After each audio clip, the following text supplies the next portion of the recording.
Hello guys, welcome back to my channel study placement. आज हम discuss करने वाले हैं एक बहुत interesting problem, find the maximum length of valid subsequences. ठीक है, तो ये प्रॉब्लम जो है वो कम्प्लीटली लॉजिक और ऑब्जर्वेशन पर बेस्ड है और इंटरव्यूज़ में, कोडिंग कॉन्टेस्ट में इसके कॉन्सेप्ट पे क्वेश्चन ज़रूर पूछे जाते हैं। तो इसको शुरू कर देते हैं बिना टाइम वेस्ट किए। सबसे पहले हम प्रॉब्लम स्टेटमेंट समझ लेते हैं कि प्रॉब्लम स्टेटमेंट क्या है। प्रॉब्लम स्टेटमेंट ये है कि हमें एक एरे गिवन है। ठीक है, एक एरे दिया गया है, उसमें हमें लॉन्गेस्ट सबसीक्वेंस ढूंढनी है जिसमें ये कंडीशन सेटिस्फाई हो कि सबसीक्वेंस 0 प्लस सबसीक्वेंस 1। हमने सम अप कर दिया, modulo 2 equal to subsequence 1 plus subsequence 2 modulo 2 equal to ऐसे ही चलता रहेगा। तो मान लो हमने 2 1 सीक्वेंस खोजा। ठीक है, तो ये कंडीशन ट्रू होनी चाहिए। अच्छा, इसका मतलब क्या होता है? एन मॉड्यूलो 2 अगर मैं लिखूँ और इक्वल टू कहूँ कुछ होगा, तो इसका मतलब क्या होगा कि या तो ये इवन होगा या तो ये ऑड होगा। ठीक है ना, इवन ऑड के अलावा इसके पास और कोई चॉइस नहीं है। ज़ीरो होगा तो इवन होगा और ज़ीरो नहीं होगा तो ऑड नंबर होगा। ठीक है, तो या तो ये सारे सम्स जो हैं सब सीक्वेंसेस के ये इवन होने वाले हैं या फिर ऑड होने वाले हैं। ठीक है, तो मान लेते हैं ये है, तो 2 + 1 3, ये है सब सीक्वेंस 0 सब सीक्वेंस 1। जो सब सीक्वेंस एक आप मान सकते हैं नई एरे है हमारे पास, जिसमें 0 1 1 2 2 3 ऐसे करके सब के सब जो ऐसे वाले सीक्वेंस हैं वो सब या तो सारे इवन है या तो सारे ऑड है। तो हमें वो मैक्सिमम लेंथ बतानी है, मैक्सिमम लेंथ ऑफ वैलिड सब सीक्वेंस। ठीक है, सब सीक्वेंस क्या होता है? कोई से भी नंबर उठा लो इसमें से बिना ऑर्डर को चेंज किए। जैसे 2 को उठा लिया, 1 को उठा लिया, 2 को उठा लिया, 1 को उठा लिया, 2 को उठा लिया, तो हमने ऑर्डर चेंज नहीं किया। 2 1 2 1 2 हमारा वैलिड सब सीक्वेंस हो जाएगा। ठीक है, अब एक बार इसकी अप्रोच को समझते हैं कि हम क्वेश्चन को कैसे अप्रोच करने वाले हैं। जो अप्रोच है क्वेश्चन की वो बहुत सिंपल है। ये क्वेश्चन मैं आपको इतनी ईजिली समझाऊंगा कि आपको समझ में आएगा कि ये क्वेश्चन में डीपी लगाने की ज़रूरत ही नहीं है। ये क्वेश्चन है वैसे डीपी का, बट कोई ज़रूरत नहीं इसमें डीपी लगाने की, अगर आप थोड़ा सा इसमें ऑब्जर्वेशन कर लें। मैंने बोला सारे नंबर इवन आने चाहिए, ये जो सम्स हैं। ठीक है, या फिर सारे ऑड आने चाहिए। अब ये समझते हैं कि कोई नंबर इवन कब आता है। इवन तब आता है या तो इवन प्लस इवन हो या तो ऑड प्लस ऑड हो। और कोई नंबर ऑड कब आता है? या तो इवन प्लस ऑड हो या तो ऑड प्लस इवन हो। और तो कोई कंडीशन नहीं होती है ना। तो इस प्रॉब्लम को अगर थोड़ा और पास से आप देखोगे तो क्या पता चलेगा। अब इस सम को आप देखो, और ये सम मैं कह रहा हूँ कि ये इवन है, ये इवन है। ठीक है, उसके बाद इवन इवन इवन ऐसे करके चलेगा, या फिर ऑड ऑड ऑड ऑड करके चलेगा। तो ये इवन कब होगा? इवन तब होगा जब इवन प्लस इवन होंगे। ठीक है ना, मतलब सब सीक्वेंस 0 और सब सीक्वेंस 1 दोनों इवन होंगे या फिर दोनों ऑड होंगे। तो मैं एक मतलब पैटर्न मेरा बन रहा है कि मैं सब ये जितने भी मेरी जो सब सीक्वेंस एरे है, एज सच कोई एरे है नहीं, हमें उसमें से लॉन्गेस्ट लेंथ को फाइंड करना है, तो उसके बारे में सोचते हैं। तो मानो जो भी हमारा सब सीक्वेंस बना उसमें हम सारे ऑड ले रहे हैं, सब ऑड। ठीक है, ऑड ले लिया, तो अब ये ऐसे ही सारे के सारे क्या बना देंगे? इवन इवन इवन, और हमारी कंडीशन क्या हो जाएगी? वैलिड हो जाएगी। ठीक है, ये तो हो गई एक कंडीशन। अब हम सारे ले लेंगे इवन इवन। ठीक है, मैं इस पूरे इवन की बात नहीं कर रहा, मैं सबसीक्वेंस 0 इवन सबसीक्वेंस 1 इवन की बात कर रहा हूँ। ये भी इवन ये भी इवन, तो दोनों इवन। तो ये दोनों अगर दोनों इवन है, दोनों मिलाकर क्या देंगे? इवन सम देंगे। ये भी इवन सम देगा, ये भी इवन देगा। तो सारे इवन आ गए और हमें यही तो बराबर करने थे। तो क्या करेंगे? एक हमारी ये वैलिड कंडीशन हो गई कि या तो सारे इवन हो जाए या तो सारे ऑड हो जाए। अब और देखते हैं। अब मैं कह रहा हूँ कि मैं ऑड से शुरू करूँगा और even odd even odd even odd खेलता रहूँगा। ठीक है, तो इसमें क्या होगा? इनका सम क्या होगा? ऑड। इनका सम क्या होगा? ऑड। इनका सम क्या होगा? ऑड। ऐसे इसमें सबके सम ऑड होंगे क्योंकि ऑल्टरनेट ऑड इवन है। अब एक पॉसिबिलिटी ये भी हो सकती है कि इवन से शुरुआत हो जाए। ठीक है, ये दोनों अलग अलग चीज़ है, क्या पता ऑड से शुरू हो, क्या पता इवन से शुरू हो। फ़र्क क्या है? फ़र्क ये है कि अगर आप इसमें से एक इवन हटा दो तो ये वही चीज़ बन गई। तो हमारे अगर हम सिर्फ ऑड वाला चेक करेंगे तो शायद हमारा एक लेंथ का लॉस हो जाएगा, इसलिए हम इस कंडीशन को भी लेंगे।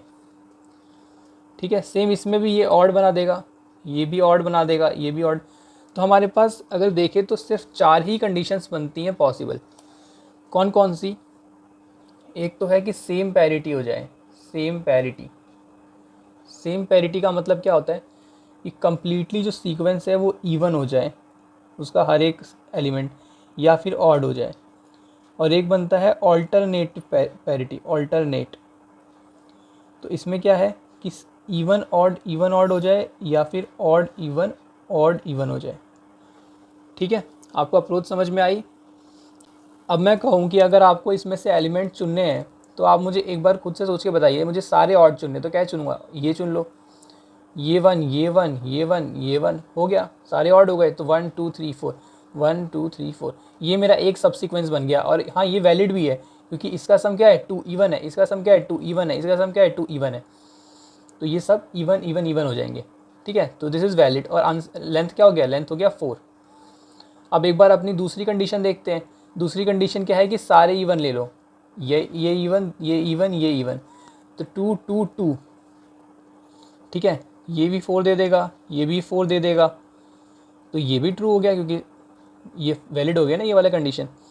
तो इसमें लेंथ कितनी मिल रही है? इसमें लेंथ मिल रही है 3, बट हमें क्या निकालनी है? मैक्सिमम। तो हम अभी भी 4 को लेकर चलेंगे। अब हमें क्या करना है? ऑड इवन करके देखते हैं। अब ऑड इवन, ऑड मान लो हमने 1 ले लिया, फिर 2 ले लिया, फिर 1 ले लिया, 1 नहीं ले सकते दोबारा, फिर 2 लेंगे, 2 ले लिया, फिर 1 ले लिया, फिर 2 ले लिया। तो इस बार हमें लेंथ कितनी मिली? 6 की लेंथ मिली है इस बार हमें। तो 6 हमारा आंसर होगा। और इसका लेंथ, इसका सम क्या होगा? 3 3 3। सबका आप देखोगे तो सम 3 ही निकलेगा, मतलब ऑड निकलेगा। 3 निकलना ज़रूरी है, ऑड निकलना ज़रूरी है। ठीक है, क्योंकि ये पूरा टर्म क्या बताता है कि ऑड है या फिर इवन है।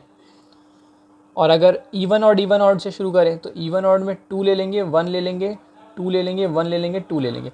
तो इतना ही बन गया ये वाला। तो ये लेंथ क्या हो गई? 5। हम अभी क्या लेंगे? 6 को लेंगे क्योंकि हमें मैक्सिमम रिटर्न करना है। आपको अप्रोच बहुत अच्छे से समझ में आया होगा। अगर नहीं समझ में आया तो अभी मैं कोड से समझाने वाला हूँ, तो आपको बिल्कुल समझ में आ जाएगा। यहाँ पे हमने, जैसे हमें क्लास सॉल्यूशन के अंदर सारे फंक्शंस दिए होते हैं, तो ये हमारा मेन वाला फंक्शन है जो हमें रिटर्न करना है। मैक्सिमम लेंथ और नम्स हमें पैरामीटर दिया हुआ है। अरे ये एक हमने काउंट 1 बनाया है, एक हमने काउंट 2 बनाया है, और एक पैरामीटर है हमारा इवन, और एक है इवन करेंट। ठीक है, इवन फॉल्स का मतलब क्या है? इवन फॉल्स का मतलब है कि ऑड है, मतलब इवन नहीं है, ऑड है। ठीक है, तो हम इसमें क्या चेक कर रहे हैं ये समझो आप। इसमें हम ये चेक कर रहे हैं कि हम odd even, odd even, odd even ऐसे करके कितने सब सीक्वेंस मिलेंगे। तो मैंने पहले इवन को फॉल्स रखा है। पहले इवन को फॉल्स मैंने क्यों रखा है? क्योंकि मुझे ऑड से शुरुआत करनी है। अभी आप देखो, आपको समझ में आएगा। तो मैंने पहले एलिमेंट से शुरुआत करी i = 0 से, और करंट जो है वो नम्स i हो गया। करंट निकाल लिया मैंने। अब करंट वाले एलिमेंट को चेक कर लिया कि वो इवन है या फिर ऑड है। अगर इवन है तो करंट इवन जो है वो ट्रैक कर रहा है आपके कि करंट वाला जो नंबर है वो इवन है या फिर नहीं है। Even current equal to true, even current equal to false, अगर एल्स कंडीशन ट्रू हो जाती है तो इवन करंट में स्टोर हो गया होगा कि करंट एलिमेंट इवन है या फिर ऑड है। तो अब हम चेक कर देंगे कि क्या इवन करंट के इक्वल है। ध्यान से सोचो, पहली बार में इवन क्या होगा? फॉल्स। तो फॉल्स फॉल्स, तो फॉल्स कब होगा? इवन करंट जब नंबर ऑड होगा, तो हमें ऑड ही उठाना है। अगर इवन करंट इवन होगा तो इवन हम नहीं ले सकते, इसके अंदर नहीं जाएगा, और काउंट 1 को अपडेट कर देंगे। तो ऐसे ही काउंट 1 अपडेट होता रहेगा। और देखो यहाँ पे इवन को हमने बदल के क्या कर दिया है? ट्रू। फॉल्स से शुरुआत हुई थी, अब ट्रू हो गया, क्योंकि हमें ऑड के बाद अब क्या चाहिए? अब हमें इवन चाहिए। आपको समझ में आ रहा है? ऐसे ही फिर दोबारा जब इसके अंदर जाएगा, जब हमें इवन मिल जाएगा, क्योंकि अब इवन ट्रू हो चुका है, तो इवन करंट भी ट्रू होगा तो ही इसके अंदर जाएगा। तो यहाँ पर हम अपने इवन को बदल के वापस फॉल्स कर देंगे कि अगला अब हमें ऑड चाहिए। ठीक है, तो ये हमें इस सीक्वेंस से सारे ऑड इवन वाले सीक्वेंस देता रहेगा। अब जो इसका दूसरा स्निपेट है कोड का, वो कहता है, अब मैंने सबसे पहले क्या कर दिया? मैंने कर दिया इवन को ट्रू, क्योंकि अब मुझे इवन ट्रू चाहिए शुरू में। ये जो लूप है ये इस वाले सीक्वेंस को ट्रैक करेगा कि इवन ऑड, मतलब इंश्योर कर रहा है कि शुरुआत इवन से हो। तो मैंने इवन शुरू में ट्रू कर दिया। अब उसके बाद सेम वही काम किया है, करंट वाला निकाला कि ट्रू है या फॉल्स है, कंपेयर कर लिया और चेंज कर दिया, बिल्कुल वही कोड है, और काउंट 2 में अपडेट कर दिया। ठीक है, अब हमने 2 काउंट्स निकाल लिए हैं, कौन कौन से, एक ऑड इवन वाले सीक्वेंस का, एक इवन ऑड वाले सीक्वेंस का। अब हमारा जो है वो है तीसरा और चौथा कंडीशन, क्या है कि सारे इवन हो जाए या फिर सारे ऑड हो जाएं। ठीक है, तो काउंट 3 हमने बना लिया, काउंट 4 बना लिया। काउंट 3 हमने बनाया इवन के लिए और काउंट 4 बनाया ऑड के लिए। बहुत सिंपल है कि हम शुरू से सारे एलिमेंट्स ट्रेवर्स कर लेंगे, और अगर इवन हुआ तो काउंट 3 अपडेट कर देंगे, ऑड हुआ तो काउंट 4 अपडेट कर देंगे। ठीक है, और एट लास्ट हम क्या करते थे, एट लास्ट हम करते थे कि काउंट 1, काउंट 2, काउंट 3, काउंट 4, इन चारों में से सबसे लार्जेस्ट, सबसे लॉन्गेस्ट लेंथ किसकी है, हम वो रिटर्न करेंगे। ठीक है, तो यहाँ मैंने वही रिटर्न किया है। अब आपको ड्राई रन करके दिखा देता हूँ। जैसे यहाँ पे है 1, 2, 3 और 4। ठीक है, तो अगर हम देखें तो 1, 2, सबसे पहले चेक करते हैं अपने इवन ऑड वाले सीक्वेंस के लिए। ठीक है, तो उसमें मेरा सबसे पहले इवन क्या रहेगा, इवन रहेगा ट्रू। देखो आप, इवन ट्रू है, मैं इसको टी लिख देता हूँ। ठीक है, इवन रहेगा ट्रू, तो इवन ट्रू रहेगा तो क्या करेंगे, अब हमें इवन को ही उठाना है, क्योंकि यहाँ पे even equal to even current हो जाएगा तभी। अब हमारा करंट यहाँ पे है और ये फॉल्स है, तो इवन करंट में क्या स्टोर होगा, इवन करंट में फॉल्स स्टोर होगा, ये ऑड है। तो फिर अगले पे जाएंगे, इफ़ के अंदर नहीं जाएंगे हम, तो ये हमें मिल गया 2। अब ये इवन है तो ट्रू इसके अंदर आ जाएगा और ट्रू इक्वल हो जाएगा ट्रू के इसमें। तो अब काउंट 2 जो है वो अपडेट होके 1 हो जाएगा 0 से, और इवन जो है वो अपडेट होके फॉल्स हो जाएगा। अगला जो है वो ऑड है, तो इसमें फॉल्स हो जाएगा स्टोर इवन करंट में, और अब इवन करंट इक्वल भी आ जाएगा इवन की, क्योंकि इवन भी फॉल्स है। तो काउंट 2 अपडेट होकर 2 हो जाएगा और इवन हो जाएगा ट्रू। ठीक है, काउंट 2 जब जब अपडेट होगा इवन भी अपडेट हो जाएगा। अब हमें अगला इवन चाहिए तो इवन मिल गया। ठीक है, 3 हो गया, तो काउंट 2 आ गया 3। ठीक है, अब आप ये देखो कि ऑड इवन वाले में क्या मिलता है। आपको ये इसका ड्राई रन तो समझ में आ गया होगा, बट जल्दी से ऑड इवन भी देख लेते हैं। तो 1 आएगा सबसे पहले, फिर 2 आएगा, फिर 3 आएगा, फिर 4 आएगा, क्योंकि ऑड लेगा फिर इवन लेगा, ऑड लेगा फिर इवन लेगा। तो काउंट 1 की वैल्यू क्या आ गई, 4। अब ये तो एरे की लेंथ के इक्वली आ गई, इससे बड़ी तो कोई वैल्यू हो ही नहीं सकती, तो आंसर तो यही होने वाला है। बट आगे भी चेक कर लेते हैं, अगर इवन लिया सिर्फ तो क्या मिलेगा 2,4, और अगर सिर्फ ऑड लिया तो क्या मिलेगा 1,3। तो यहाँ लेंथ 2, यहाँ 2, यहाँ 4 और यहाँ पे 3। तो मैक्सिमम क्या है, मैक्सिमम है 4, तो हमारा आंसर क्या आएगा 4। ठीक है, आपको समझ में आया होगा ड्राई रन से। अब मिलते हैं नेक्स्ट वीडियो में। अगर आपको वीडियो अच्छी लगी हो तो लाइक कर देना और चैनल को सब्सक्राइब कर देना।